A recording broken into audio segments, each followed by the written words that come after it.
The idea that there's going to be a general AI overlord that subjugates us or kills us all, I think is not something to worry about. I think that is overhyped. First of all, we don't know, we're nowhere close to knowing how to build a general AI, something that could set its own objectives. We have no idea. We don't even, it's not even a valid research area. We're so far back on that one. So I think that's a very long-term prospect that it could even happen. But second of all, I think it's unlikely that such a thing's first instincts would be to exterminate us. That would seem surprising to me. Maybe unemploy us. Much more likely it will help us, because we're perfectly capable of hurting ourselves. Redistribution Party.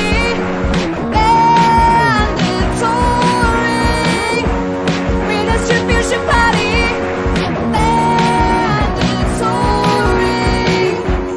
Redistribution Party. Redistribution Party.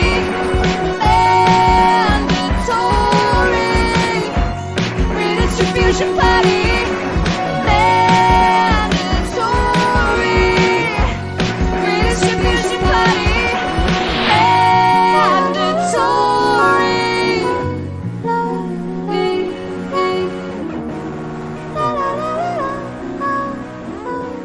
Redistribution Party. Hello and welcome to Mandatory Redistribution Party. My name is Jack Lewis Evans. And my name is Sean Morley. Today's episode is about the deep, dark caverns of the Digimines. And the translucent bodies that turn the crank of the internet. Capitalism sells us the illusion of automation, but inside this pretend mechanical chess player is in fact an army of underpaid, overworked humans. And if you want to be one of the many humans that invisibly power our vast machine, you can subscribe to our Patreon on patreon.com/mandatory redistribution party. Here you will find all kinds of extra content and bonus scrapings from our vast archive of cutting room floor, unbroadcastable nonsense. We also hugely appreciate those of you who share our episodes on social media and smash us good reviews on your chosen podcast platform, helping others find Mandos and swelling the ranks of our future robot army. And if you'd like to be less invisible, you can come see us in the realm of flesh as Mandos goes live with our new show, Hostile Takeover. This spring, we're going to be doing a very little tour of Manchester, Sheffield and London over April and May. Check the episode descriptions for more details and ticket links. This is the only way you can prove to yourself that neither Sean nor I are cyber. You're not cyber. I'm not cyber. Did you think I was cyber? Well, no, I got a level with you. I thought you were an app. Which app? What app? Just Eat. Just Eat? Why would you host a podcast with Just Eat? What do you think you're talking to right now? Just Eat. Jack Evans, Just Eat. It's the same guy, same initials. What are you talking about? Order? I'm actually pretty hungry. Sean, we've known each other for years. Yeah, and I'm hungry now.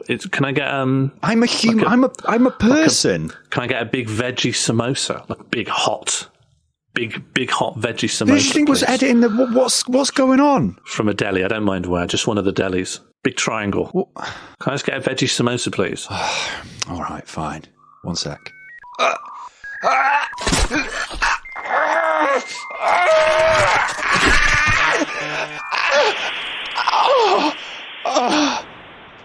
Happy now? That was really scary. Jack, that was really scary. Thank you, though. This is cold. This is horrible. That's really ungrateful. This is frozen. What board game are you best at? I put in a good time in chess over the lockdown years, but I didn't get good, and I wouldn't rely on it. Well, it's just hard, you know. Chess is hard, yeah, notoriously. A couple of years is nothing in chess. A couple of years and you come out still a dunce. The only time I've ever had success in a board game is just luck games. Wow. I'd backgammon for my life. Do you know, I've never played backgammon. I don't know what it is. Like, the word sounds like an ailment an elderly person would suffer. It's very pretty. You got these little triangles. You got like checkerboard discs.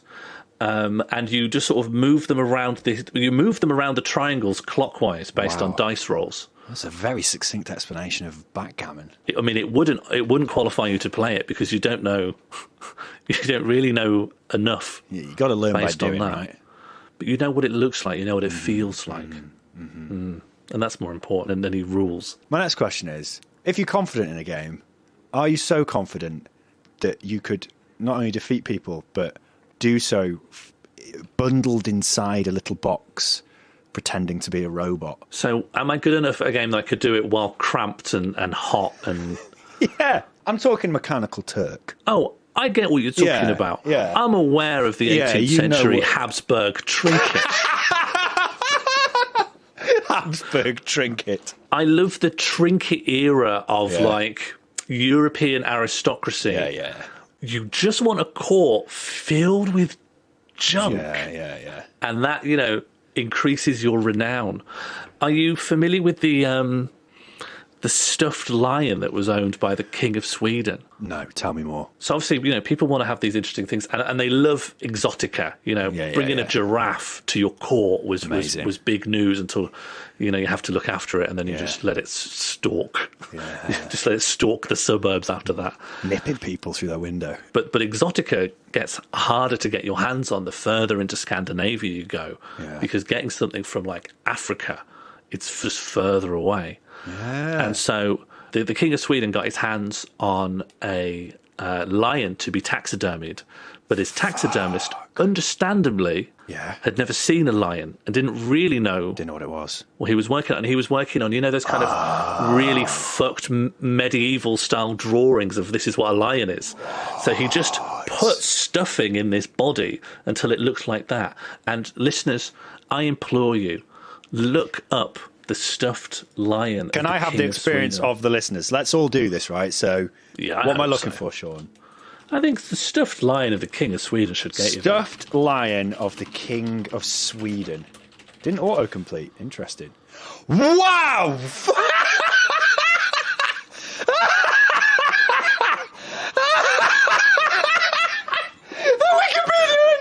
The lion is badly stuffed and has a comically unrealistic face. Footnote. Which is footnoted to BuzzFeed. Oh my God, the tongue. The eyes. Why is the tongue like that? What? And also, there's so many details to focus on. One is that they've given it human teeth. What is going on with the teeth? It looks like it's been badly yassified. It has been yassified. It has been yassified, yeah. Oh, that is disturbing. I love it. It's more terrifying than a real lion because of its uncanniness. Like, if you were being hunted by that, 3 times more terrifying than a regular imagine a lion coming at you, but on its head is a 3D flesh interpretation of a lion emoji. That's scarier than reality. It looks like it sort of talks like Tigger or something. It looks like it's a cartoon. Yeah. And a cartoon in reality would scare you more than anything plausible. Terrifying. I don't know why SpongeBob in my kitchen. Yeah. Imagine a real sponge with eyes that size proportionate. Yeah. No way. Absolutely horrifying. I would be gone. Yeah. I would be completely gone. And so the Mechanical Turk, right? Yeah. So, I tell you what, obviously the Mechanical Turk has like a racist Orientalist, like automaton on the top of it to trick people. Yeah. They're playing a machine at chess. And didn't it go against like Napoleon? I believe it went to Paris, which was like Chess City. Wow, Chess City. Chess City. You can only walk around town depending on your piece. Pawns takes fucking ages to get anywhere. Which is most people. Yeah, true, yeah. But if they get to the very end, they get to become a queen and go right back home. I'm the queen now. Great. Welcome home. If only that's how French feudalism works. Basically, it's interesting because it's we're going to be talking about the hidden labour of big tech. Amazon have a part of their company called Amazon Mechanical Turk. Yeah. In the early days, described by Jeff as artificial intelligence. You just pay workers. It's like crowd work. So you just pay loads and loads of workers pennies a go, to do the same kind of stuff that a lot of us do for free, actually. You know, when you do like are you a robot test on a checkout of a website, and you have to click the things that aren't a boat because Elon Musk is building an aquatic car that needs to not crash into boats. Every time you try to sign into your account, the internet goes, is this a bike? Yeah. Yeah, it's a bike. Great. Now you can access your bank account. So, yeah, I mean, that's the like free version of it. But there's people doing that for like absolutely horrendous pay, basically, in the global south. And one of the key, I guess, kind of marketplaces for that kind of work where, you know, big company will go, we need this AI training. We need thousands of people to look at images or listen to bits of music or whatever. And then so that they don't have to give them a pension, or they don't have to pay tax, or they don't have to recognise them as actual employees, or to prevent them from unionising in a meaningful way, they just piece all the work out to people all around the world. Some people in Colombia, some people in India, whatever, and just get them to do it. You know, people talk about AI and tech being a threat to jobs. It's in many ways creating new, even shitter jobs that are sort of a shiny new version of Victorian England. Yeah, it's like, because the internet is presented to you like this machine is just running and you're interacting with it and it's spitting all the stuff back at you.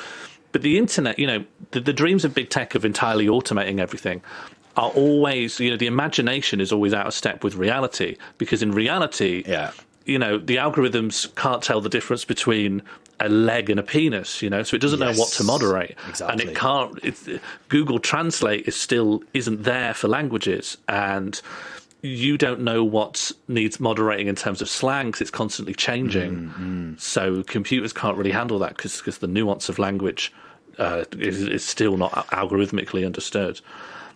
And so it's like the internet, really, it's like the automation you see at the supermarket with the self-service machine. Well, the machines are there, but there still needs to be staff members on hand that are constantly saying, sorry, it's acting up, I don't know why it's doing this, let me... Yeah. Except with the Mechanical Turk, just like in the 18th century chess machine, which had a person hid inside it. Yeah. It's like the self-service assistant's just hidden in the machine, and you're supposed to believe this is just a robot. But it's even worse because the robot part of it, the person in the machine is monitoring, also is probably the cumulative result of hundreds of thousands of hours of extremely low-paid work by thousands of people all across the globe living in abject poverty. I mean, even now, you mentioned like Facebook and Twitter, so what we're talking about here is, say, like moderation. You know, there's an AI element of that, but that AI was trained on human labour. And then that is supplemented by actual humans sifting. And think how horrible that is, because you're only looking at fucked stuff. Google used this to, you know, to tweak results for appropriateness, Twitter, Facebook, and it's just really, really low-paid workers in, you know, countries that are already suffering from the legacy of like imperialism are spending hours a day for no money with like no rights, looking at horrific shit. They're looking at child abuse, or they're looking at horrific imagery to create this illusion. And it's an illusion on a number of levels. It's an illusion for the consumer, so it's an illusion for us when we're on any of these things to think like, oh, you know, Twitter's just this piece of software that magically, you know, someone wrote this code, and then the labor that goes into it is the writing of the tweets. You know, that's the common thing, isn't it? It's like people go like, oh, well, actually, if you're not paying for a service, it's because you are the product. Like, and that's true to a degree, you know, like we put the work into social media to create the content so that advertisers can get people on there and then get eyes. They can work out they can get to specific audiences for their goods and then direct advertising on them. And they can get more and more directed advertising because of the type of social media content they like that we create. That's true to a good degree. But then there's all the people moderating it. There's all the people, you know, like trending on Twitter. That's generated by low-paid workers. And it's incredible how much people earn. I was really surprised at how little it is. The average wage on this per hour is about $2. Only about 4% of people who work for Mechanical Turk specifically earn around $8 an hour. So like a tiny sliver of people earn something like approaching a wage, but most people are on $2. And it's not, to clarify, it's not an hourly wage, it's piecework. So you're paid on what you can do. So you might be able to get it up to $8 an hour, but not for like a full day. And you have no rights as an employee. you're just you're a quote unquote freelancer. So I did some work like this a few years ago. Yeah. It wasn't technically like invisible work. It was transcription, audio transcription, but the company wasn't pretending it was algorithmic. They were saying this goes off to people and they will transcribe it. But it works in the same way where you're not given a wage. You bid on work and have to complete it as fast as possible. Yeah. And it's down to your speed to ensure that your work gets a minimum wage. Yeah. It's piecework. they It's can Victorian piecework. Instead of and paying so you an they can hourly say- wage, it's how many shoes did you make today? Right. But they can work out this simplified version of like, well, if you just do this much, and if your typing speed is this, which it would need to be to do the job, and you pick up this and this, you'd have a minimum wage. It doesn't account for like dealing with the system, and it doesn't account for the bit after you've transcribed it where you have to upload it and provide the notes with that. But also it doesn't account for like in the UK, one of the biggest organisations that needs transcription work done, they do loads in-house but outsource a lot, is the NHS. And so you go, okay, this is this much audio, 10 minutes, I know my typing speed, I know what it should be. Bang, straight away, it's a doctor saying the name of a medicine that you can't spell. Wow. You're going to have so many words that you don't know how to spell. It goes by incredibly sluggishly, and then you've earned, £3 an hour, £4 an hour. And then you can't bid on too much at once. Or one thing where I just lost everything was I picked up it was education. It was a discussion in a private school in America for gender non-conforming children. Okay. But our style guide, which is strict, and as a worker I obviously can't deviate from at all, is if they do not state the name of a speaker, I'm supposed to write female speaker 1 or male speaker 1, male speaker 2, etc. Right. This is a school for non-gender conforming children in America. I'm not going to just imagine what their gender is and write it down on this form and then send that to the clients, because I'm going to get in trouble for that being wrong. Jesus. Right? Yeah. So then I waste most of an hour talking to someone in the business, and I make no money on that. While they were getting paid. And they can make themselves appear as like a lean, super effective tech company. But they're relying on and all I had this, to like... stop doing that.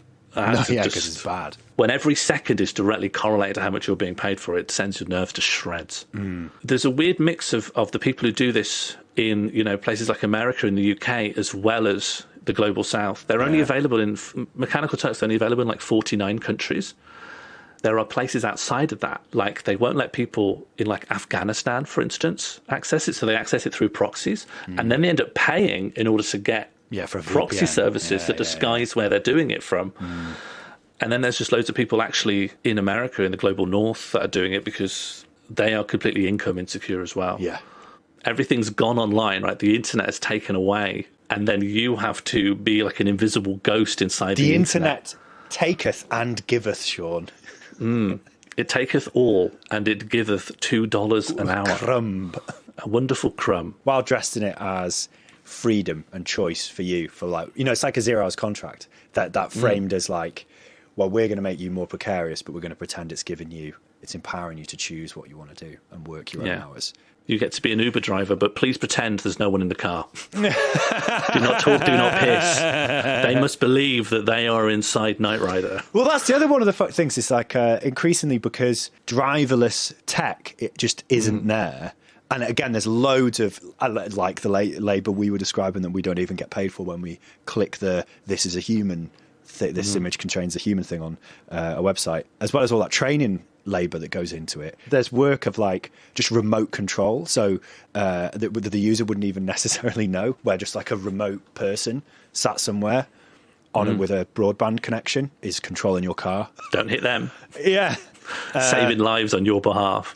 And then you've basically kind of just got a chauffeur, haven't you? You're back to having a chauffeur. You may as well get a original cab. automated car. So many extra steps just to have a cab. But you've got to justify inserting the middleman. That's how rentier capitalism works.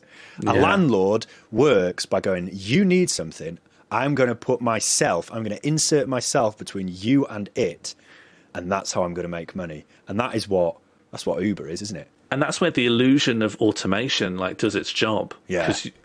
because automation, it sells a dream that is victimless, because no one likes to think that everything that they consume requires on someone's back-breaking slog. So if you get the same service, but now it's got this LED display and it goes, hello, I am a robot, I'm happy to do this, and I never get sad. Yeah, people want their horrific exploitation concealed from them, right? Yeah, but it's very effectively concealed. Well, and that's already done geographically. Like you might go to what you think is like this is like a really nice little coffee shop, and then if you were to look at the supply chain of the beans or the silicon in the till, there would all be some child slave labour there probably. So, and then that's the thing. The other aspect of this is obviously this like sort of internet exploitation, but there's also all of the materials that are in all this technology is mined minerals, which often involves slave labour, child slave labour, or other kind of horrific exploitation of adults. Although I think it's less hard to forget about, because if you've got like a thing you can see, like a contraption. Oh, I know that this is made out of metal, and there's things in this that came from somewhere. This is a thing, I can see it, yeah. Whereas I think Twitter and Facebook and Google hide more. Well, information services. Yeah, software as well. You could imagine a computer just doing it, right? Because there are certain things a computer can just do. Yeah.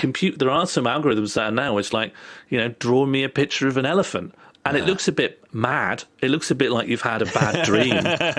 It looks like you've been looking at an elephant through a cinema screen all day, and now you're having a bad dream. But you can tell it's an elephant. It looks like you're looking at an elephant in the court of the King of Sweden. Yeah.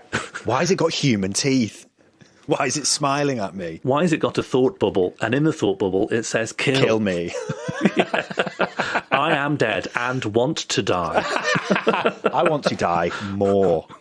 It's a robot elephant that plays chess. There's a little guy inside it operating the trunk. Really badly. It sticks a tusk through the table if it starts to lose. That's just built in. That's the fail-safe. That is the elephant itself. The guy has no control. The little person inside has no control. I have blundered the queen. Deploy the tusk. It's a full elephant sound effect. One of the reasons automation is so appealing is because we could make machines do the work we think is too dangerous, too boring, or just too undesirable for us. We can stop forcing people to do that work.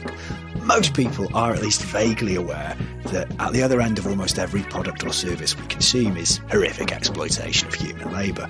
Maybe even slavery. And the appeal of machines doing these jobs is that machines are like slaves without the guilt, as long as you don't think about the slaves building the machines. Automation should be a liberatory force. Mechanisation should free humans from these jobs. It allows workers to move from jobs that can be automated to do other things with our time. For example, in the UK in 1800, 75% of us were farmers. Now it's 2%, not 2 blokes.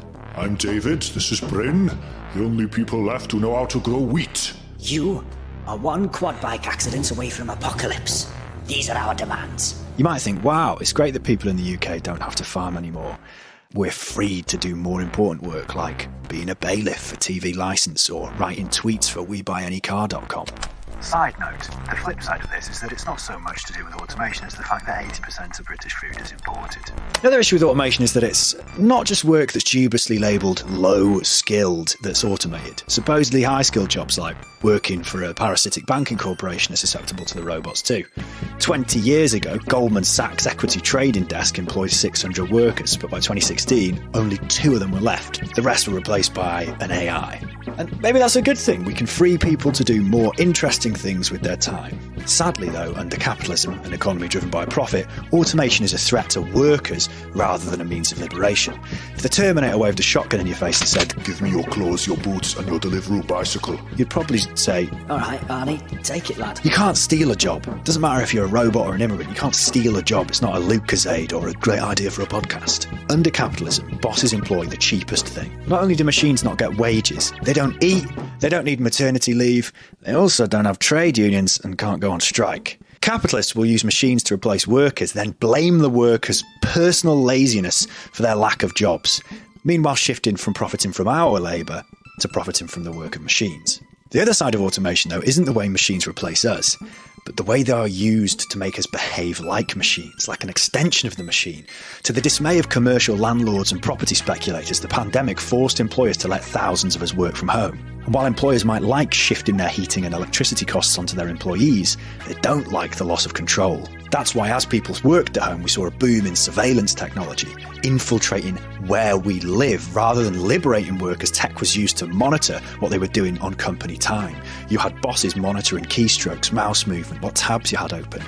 While this was new for middle-class professionals, the use of surveillance tech to allocate, monitor and reward work while minimising human contact isn't new to those who work for call centres or Uber or Amazon. Companies increasingly use automation not to free us from work, but to automate us, to make us part of the machine. This is just the latest wave of what Marx found so alienating about factory work in the 1800s, separating out tasks so that workers were de-skilled and had less connection to what they were creating.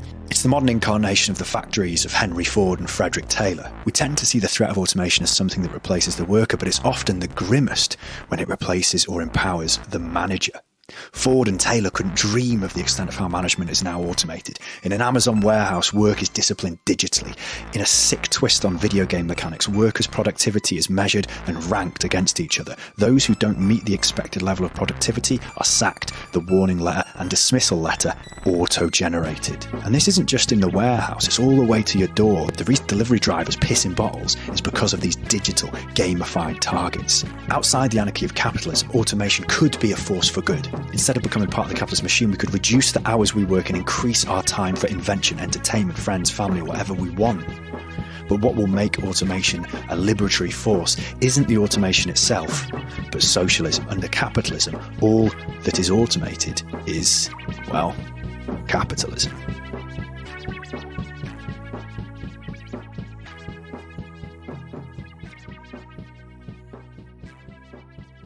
Another aspect of this is the games industry, right?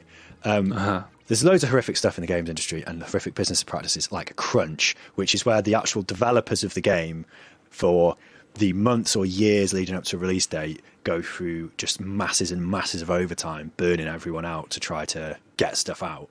There's kind of a lot written about that. But there's also the QA work, which is like, have you ever done this, or do you know anyone who's done this? I probably have known someone in QA, but I don't know the ins and outs of what it involves. It's like, well, I've got a mate who did this. Mm-hmm. The way they sell it, and this is work that's generally done in like the global north or whatever. It's sold as like, are you a gamer? Do you like video games? Then you can get paid to game.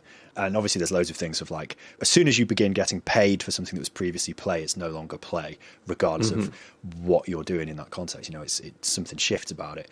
But you're not playing the game. You are walking for 8 hours into the same door. Mm-hmm. Like, you are jumping on a specific rock to see if it goes wrong. Yeah, right? Yeah. I remember he was doing a racing game and he had to go around the same track again and again in every different car, crashing into the right-hand side. Right? That's like week 1. Week 2, crash into the left-hand side. Crash, crash, crash, crash. And I remember saying to him, I was like, oh, because you like playing these games all day, does that not... Like, because I know, he likes playing computer games. I was like, does that ruin computer games for it? And he's like, well, no, because I'm not playing a game. Yeah. Like, have you ever played a game and done that? It's like a different, do you know what I mean? It's like a different thing. You're not like, oh, I'm really burned out on playing games because I've done it all day. You haven't done that all day though, have you? You have just basically done a repetitive task. It is probably neurologically and almost physically the equivalent of just pressing a button on one part of a factory. Yeah. Machine. And then so there's that, which is completely fucked, which is more done in the part of the world where we live. But then there's also that thing that was big in the 2000s, but it operates slightly differently now, which also is linked to buying Twitter followers and stuff, which is like buying in-game gold for like MMOs. Mm-hmm. So World of Warcraft, do you know this was like one of Steve Bannon's projects? World of Warcraft was one of Steve Bannon's projects. And not World of Warcraft itself, gold mining. Having accounts that mine gold in World of Warcraft and then sell it online. Their character is like hitting something with a pickaxe. A character is generating gold in the game and then they sell it on a marketplace to players. That's so funny. It's like the mirror image of like Giannis Varoufakis coming up with Team Fortress hats.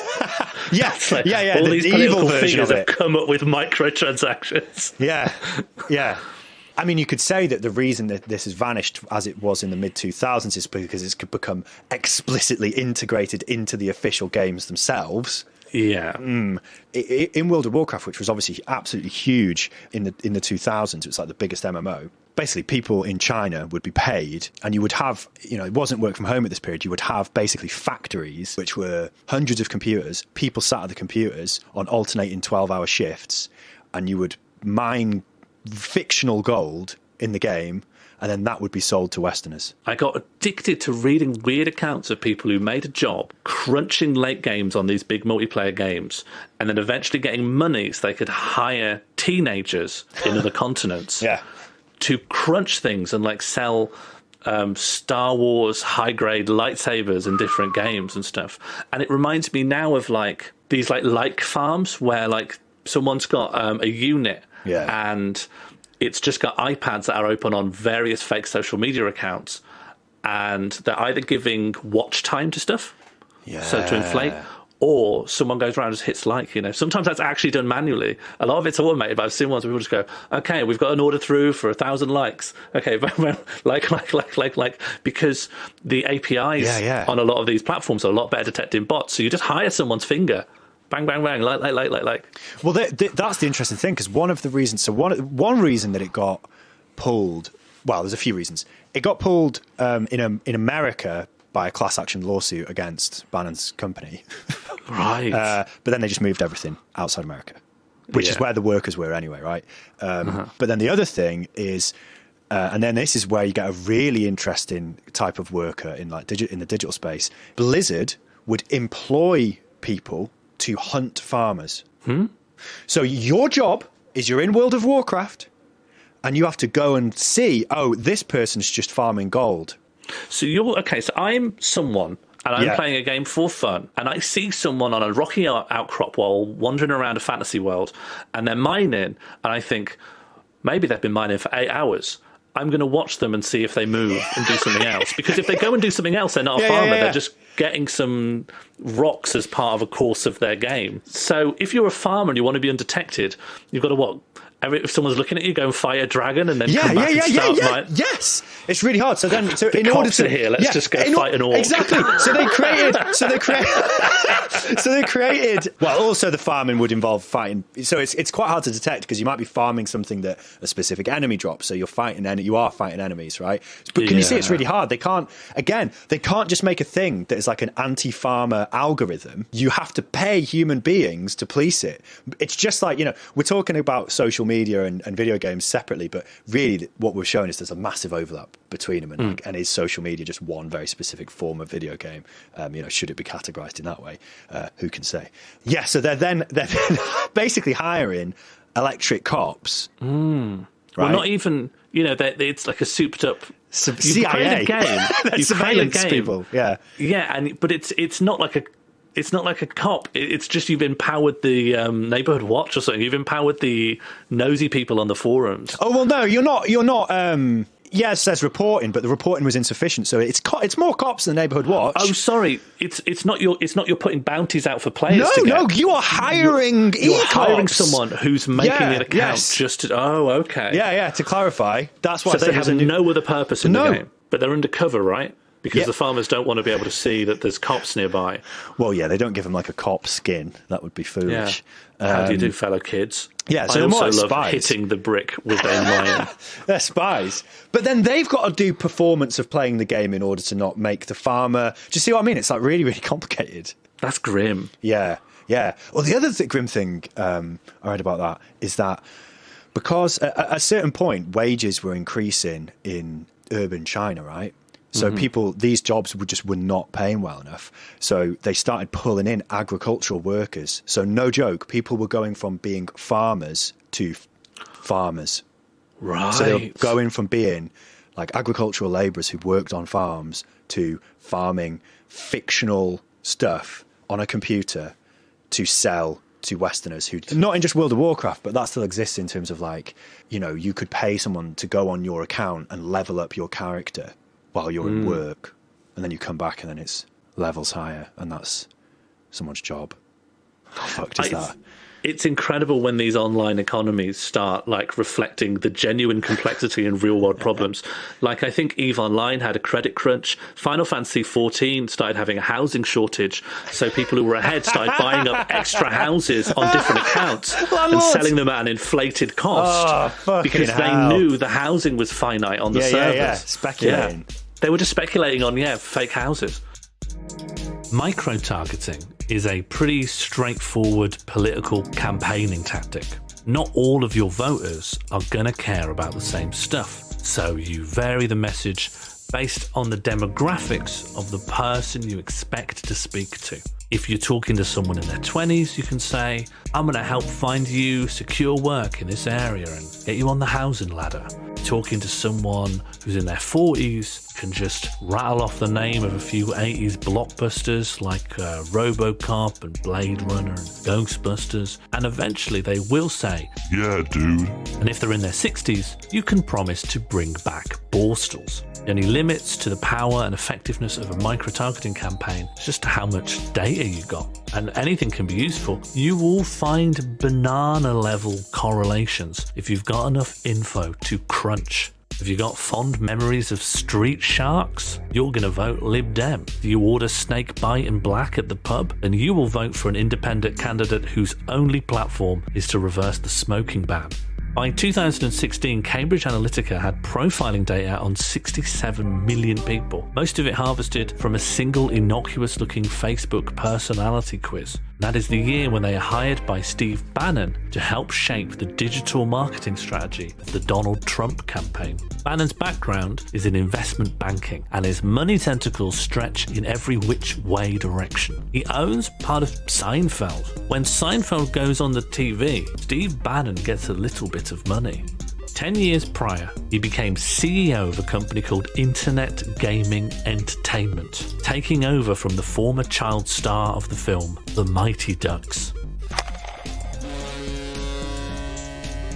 This is a company which profits from farming and trading within video game economies, and Bannon industrializes the scale of operations, hiring a legion of low-paid Chinese workers in an endless grind for digital loot, smashing rocks and bashing end-level dragons. Hello, Sean Morley here, talking to you from a couple of days later when I was editing this section. The end of the last sentence was written in such a way to evoke some kind of imagery or imagining what it might be like to be in these digi-farms, sort of slaving away at World of Warcraft end content all day. And I was going to get some audio of what World of Warcraft end content sounds like and sort of swell it in around here. Now, I don't play World of Warcraft, and I'm guessing by the time you're a gajillion hours in, they expect you to be able to pass like 70 plus sounds that are happening in tandem.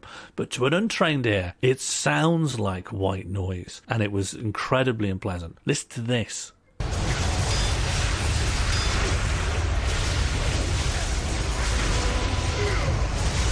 It's not good. It's not good, is it? So I have included it, but I've nested it further in. I've nested it within another explanation. Anyway, let's continue.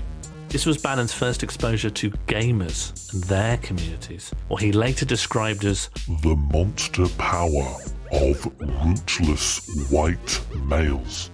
And by 2016, with the help of his media organisation Breitbart, the Gamergate movement has been successfully pivoted towards Trump and the broader nationalist concerns of the newly coalesced alt-right. And I don't want to overstate the efficacy of Cambridge Analytica. They obviously didn't invent racism in a computer monitor petri dish. And some would say that the jump between playing games like Call of Duty and becoming a white nationalist ain't really all that vast a jump. Maybe more of a bunny's hop. But they did manage to coagulate and steer a group of disparate apolitical groups into a powerful machine built of internet bastards that has still changed the landscape of being online. And it is all these strands together that make up twisted rat king of modern digital labour. It's the flip side of the mass outsourcing of menial microtasks so that these vast online platforms can operate at scale. It's that the people who are then lured into using these platforms, what they do there and what information they put there, that is the true commodity, which increasingly can be bought by predatory political actors. The final evolution of digital ghost work, where the worker is not only invisible but oblivious, unknowingly logging in for a shift at the opinion factory. When I used my index fingers to push my age, height, location, and complicated relationship status with Shrek into the coin slot of a website, I am imprinting myself onto a machine that is built to tell me how to think. The unrecognized labor of the Silicon Age ain't just stagehands yanking unseen levers so the mighty Oz can offer a stranger Ray-Ban sunglasses. Your uncle putting his workplace into LinkedIn. It is your cousin claiming that a feminist critique of Bubble Bobble is in violation of his human rights. It's your dad raging on the Facebook timeline, so furious at the elites he's coming out to bat for a millionaire commodities trader, whipped up into a volunteer force of goons for the new dickheads regime. Even your own hosts about how everything's fucked right now is locking you off into a different chamber of the internet's vast advertisement-clogged arteries, process which in turn is informed, mediated, troubleshot and moderated every step of the way by a vast network of slave wage ghosts whose job is to pretend that they don't exist.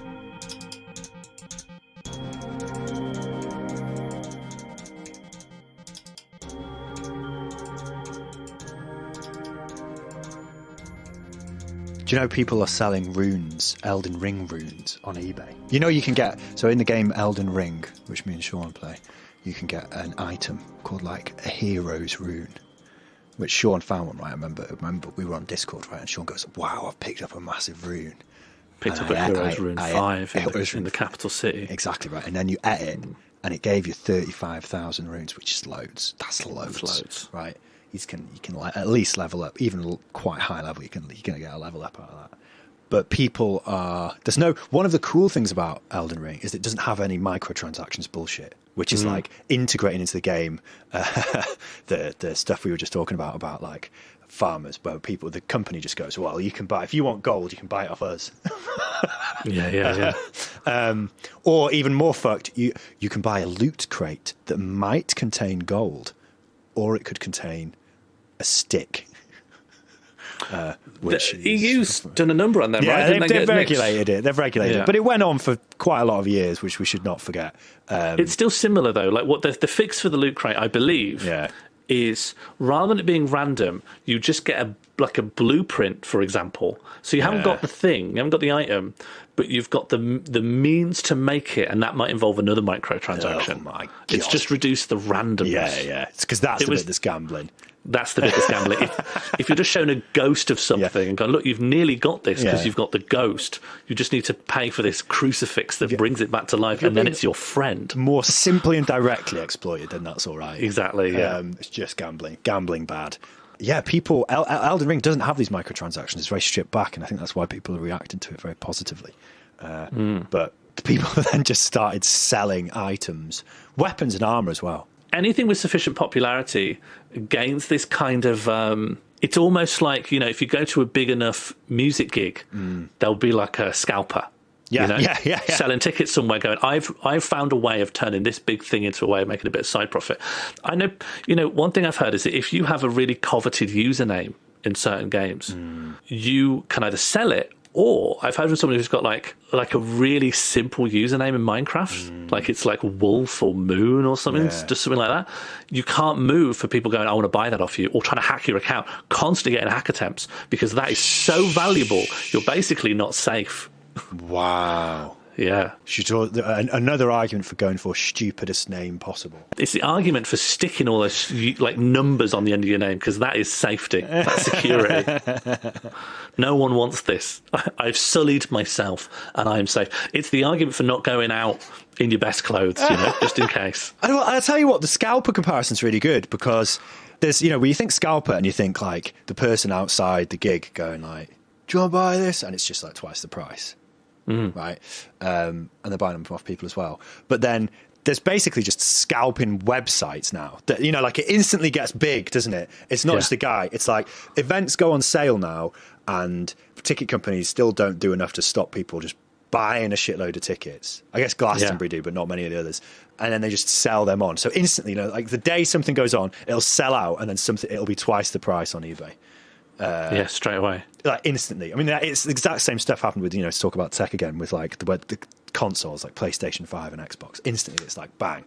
And then part of that is because of what's happened to the economy. There's loads of people, everyone hates scalpers, but like they're symptoms of the disease of capitalism, right? They're just like, they're exploitative individuals, but they're exploitative in the same way that landlords are. It's like they're able to do so because the system is how it is.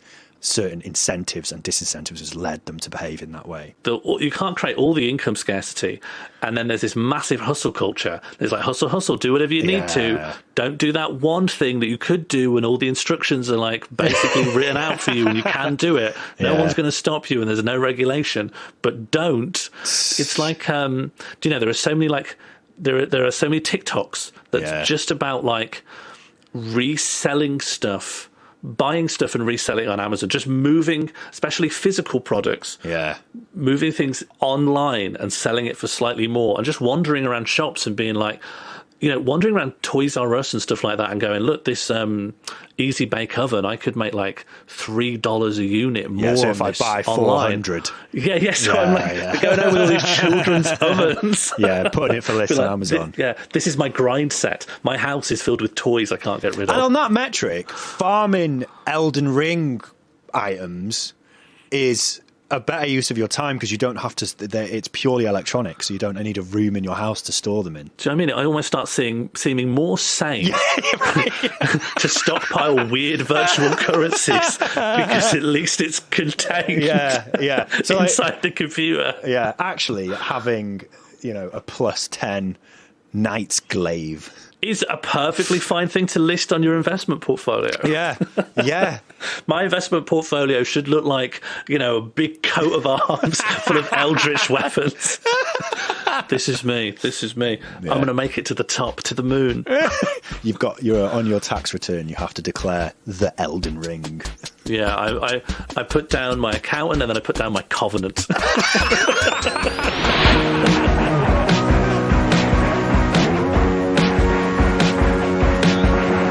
Mandatory Redistribution Party was created and produced by Sean Morley and Jack Lewis Evans. Our title theme was created by Ella Jean, with additional music from Sean Morley and Jack Lewis Evans. If you would like to experience Mandos in the real, non-digital world, we are doing our new live show entitled Hostile Takeover in Manchester on Wednesday the 20th of April, Sheffield on Thursday the 21st of April, and London on Saturday the 28th of May. Check the episode description for details. Thank you so much for listening, and thanks so much to those of you who support us by sharing this episode on social media, as well as those of you who support our work at patreon.com/mandatory redistribution party, where we have additional content.